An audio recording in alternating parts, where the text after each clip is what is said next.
स्वागत है आपका। और खबर अब यूपी से है। उत्तर प्रदेश के रामपुर में सोनम और मुस्कान जैसा ही एक और कांड हुआ है। रामपुर के गुलफशा ने दूल्हे का कत्ल करवा दिया। शादी से पहले प्रेमी के साथ मिलकर दूल्हे की हत्या करा दी। शादी के दिन अगवा कर दूल्हे का गला घोंट दिया गया।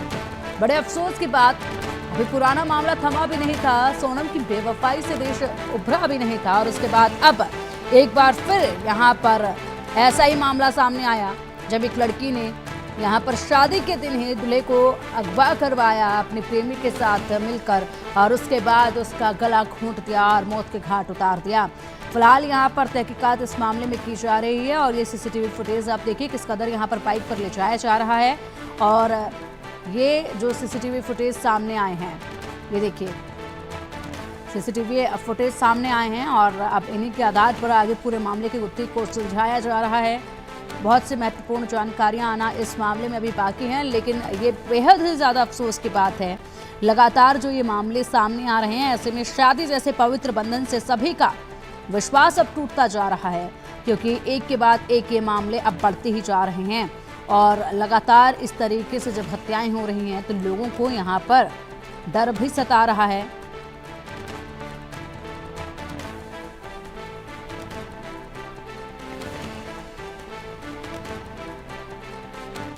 गंज थाना क्षेत्र में निहाल नामक एक 22 वर्षीय युवक की मिसिंग दिनांक 14/6/2025 को अंकित कराई गई थी। लगातार पुलिस पार्टियां इस मिसिंग पर्सन की तलाश में लगी हुई थी, जिससे पूछताछ से पता चला कि दो लोग इस निहाल को लेकर के गए थे। इन दोनों लोगों को पकड़ा गया, उनसे विस्तृत पूछताछ की गई। गहन पूछताछ से तथ्य प्रकाश में आया कि इन दोनों लोगों ने अजीम नगर थाना क्षेत्र में निहाल की हत्या करके डेड बॉडी को छिपा दिया है। इनकी निशानदेही पर डेड बॉडी बरामद कर ली गई है, विस्तृत पूछताछ की जा रही है।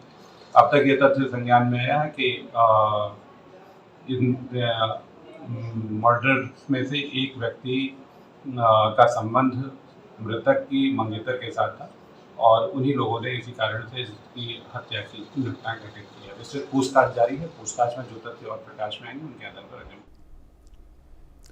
और चलिए अब मामले पर अधिक जानकारी के लिए हमारे सहयोगी फहीम खान का रुख करेंगे। फहीम, विस्तार से सबसे पहले मामला बताइएगा कि आखिरकार ऐसा क्यों किया गया।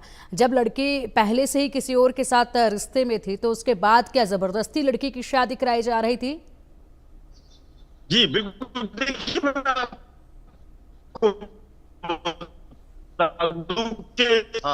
उसको लेकर तरह तरह की चर्चाएं लोग कर ही रहे थे। उसमें उस फहरिस्त में रामपुर का नाम भी जुड़ा है और रामपुर की जो गुलफशा थी ये उससे ज्यादा कहीं आगे बढ़ के खूनी खेल खेलने की माहिर निकली। जिस तरह से इस मासूम चेहरे की लड़की को आप देखेंगे तो देख के ये अंदाजा नहीं लगा सकते कि ये रिश्ता करेगी और रिश्ता करने के बाद बड़े धूमधाम से जो शादियां की तैयारियां थी उसके बीच में अपने प्रेमी से मिलने के बाद अपने होने वाले पति की ये हत्या करा देगी। इस खूंखार चेहरे को देखने के बाद एक बार फिर शबनम की याद आ जाती है। जैसे शबनम ने पूरा घर का काट के डाल दिया था, इसी तरह से इसने भी अपने जो पति होने वाला था उसको काटने के बाद इसको जिस तरह से हत्या कराई, ये झकझोर देने वाली है। और जिस तरह से ये रिश्ता हुआ और रिश्ता होने के बाद में शादियों की तैयारी चल रही थी, मंडा था 15 तारीख जो पीछे बीती है, इसमें उसकी शादी होनी थी और इसकी शादी की तैयारियां परिवार बड़ी धूमधाम के साथ पूरा परिवार मना रहा था और शॉपिंग चल रही थी। जिस तरह से दो लोग आए और आके बोले कि आपके जो कपड़े हैं दूल्हे भाई वो सिलवाने हैं और आप हमारे साथ नाप देने के लिए आ जाओ दर्जी के यहाँ। तो जब उसको लेके गए साथ में तो वो तो कहिए कि सीसीटीवी फुटेज जो थी वो सामने आ गई और सीसीटीवी जो कि 18,000 सीसीटीवी फुटेजों से जो ये लैस है, कैमरों से लैस है ये पूरा जो सिस्टम है। उसके बाद में उसकी पकड़ में जो मामला आया तो उसने ही पूरा राज खोला। जैसे ही लोगों को लगा कि ये जो है कोई बड़ी घटना हो सकती है, लोग थाने पहुंचे, परिवार के लोग, और थाने पहुंचने के बाद निहाल की गुमशुदगी दर्ज करवाई और गुमशुदगी के बाद उन्होंने बताया कि जो घर से निकलना जिसका मुश्किल था क्योंकि शादी थी कल और उसके बाद में वो अचानक से चला गया और वापस नहीं आया, तो कोई ना कोई अनहोनी हो सकती है क्योंकि दिल गवाही दे देता है परिवार का कि कुछ हो सकता है अनहोनी। यही हुआ। पुलिस को जैसे ही सूचना मिली तो उसने तलाश शुरू की और तलाश में जब सीसीटीवी फुटेज निकाली गई तो 3 लोग बीच में उसको बैठा के लेके गए और उन दोनों लोगों को जब गिरफ्तार किया गया तो सख्ती के बाद वो टूट गए और टूटने के बाद उन्होंने बताया कि जो गुलिफ्शा है उसने ही उसका नंबर दिया था दूल्हे का, और नंबर देने के बाद में पूरी बात बताई थी और प्रेमी से कहा था कि हमारे मोहब्बत के बीच में जो दीवार खड़ी होगी उस दीवार को हम गिरा देंगे, और जो हमारे मोहब्बत के बीच में आएगा वो जिंदा नहीं रहेगा, हम दोनों एक दूसरे के साथ जिएंगे और मरेंगे, और जो तीसरा आएगा वो इस दुनिया में नहीं रहेगा। ये फैसला करने के बाद में इन दो लोगों के साथ हत्या की गई उसकी, और हत्या करने के बाद उसके शव को फेंका गया। तो जिस तरह से ये घटना को अंजाम दिया गया, पुलिस तय तक पहुंची और इसमें जो प्रेमी था उसको गिरफ्तार किया गया, गुलिफ्शा से भी बात की गई और उसको भी जो है हिरासत में लिया गया।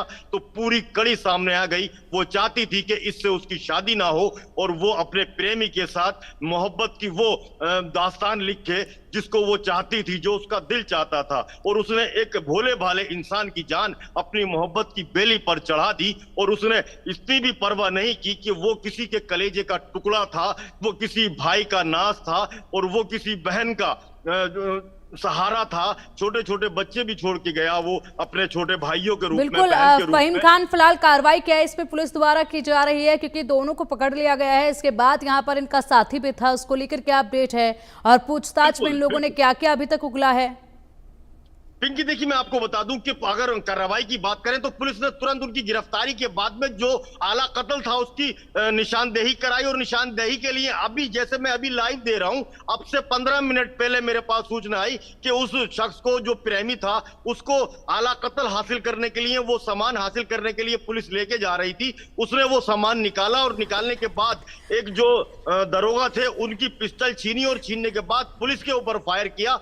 तो पुलिस के ऊपर फायर करने के बाद वो जैसे भागा तो पुलिस, रामपुर पुलिस ने उसके ऊपर फायर किया, और फायर से वो उसके पैर में गोली लगी है और वो गंभीर रूप से घायल हुआ है। अभी इसकी अपडेट 10 मिनट बाद में करूंगा, लेकिन फिलहाल उसकी गिरफ्तारी के बाद में उसके गोली लगी है, और गोली लगने के बाद उसको अस्पताल में भर्ती कराया गया है। कार्रवाई बड़े पैमाने पे की जा रही है। पुलिस अधीक्षक विद्यासागर मिश्र और अतुल श्रीवास्तव, अपने पुलिस अधीक्षक ने कहा कि कार्रवाई बड़ी होगी और किसी भी दोषी को बख्शा नहीं जाएगा, चाहे वो इसमें कोई और भी हो।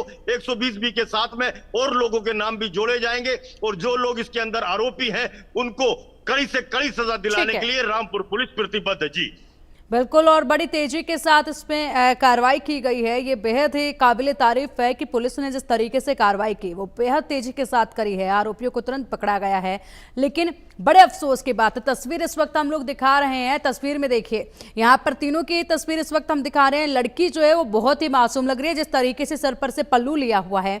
कोई देखकर इस लड़की को ये कह नहीं सकता है कि इतने बड़े गुनाह में ये शामिल होगी या फिर इतने बड़े गुनाह को अंजाम दिया जा सकता है। उसके बाद तस्वीर यहाँ पर उसके प्रेमी की भी सामने आ रही है। बड़े अफसोस की बात है ये। माता पिता को समझना चाहिए था, लड़की को माता पिता से बात करनी चाहिए थी, शादी से इनकार करना चाहिए था किसी के घर के चिराग को उजाड़ने से पहले। ये तस्वीरें सामने है इस वक्त, और बेहद ही ज्यादा यहाँ पर मासूम शक्ल जो है लड़की की फहीम लग रही है, जिस तरीके से आप भी बता रहे थे कि यकीन कर पाना ही मुश्किल है। क्या परिवार से लड़की ने पहले बताया नहीं था? परिवार अब क्या बोल रहा है? क्या उन्हें मालूम नहीं था कि लड़की का किसी के साथ संबंध है तो ये शादी नहीं करानी चाहिए?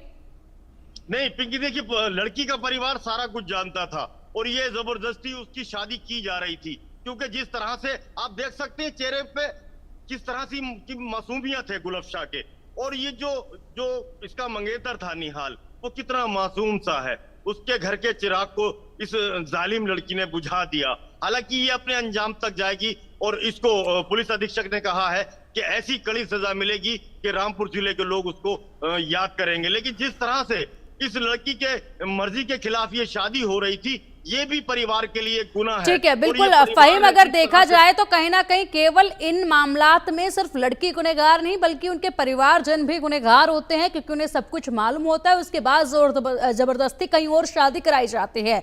तो गुनहगार कहीं ना कहीं यहाँ पर ये परिवार भी है लड़की का। जिस तरीके से सोनम के मामले में भी यही कुछ देखा गया, तो ऐसे में अगर परिवार वाले अपनी बच्ची की बातों को समझेंगे तो शायद ये गुनाह नहीं बढ़ेंगे और ऐसे ही किसी के घर का चिराग नहीं उजड़ेगा। फिलहाल बहुत शुक्रिया आपका इन तमाम जानकारियों के लिए।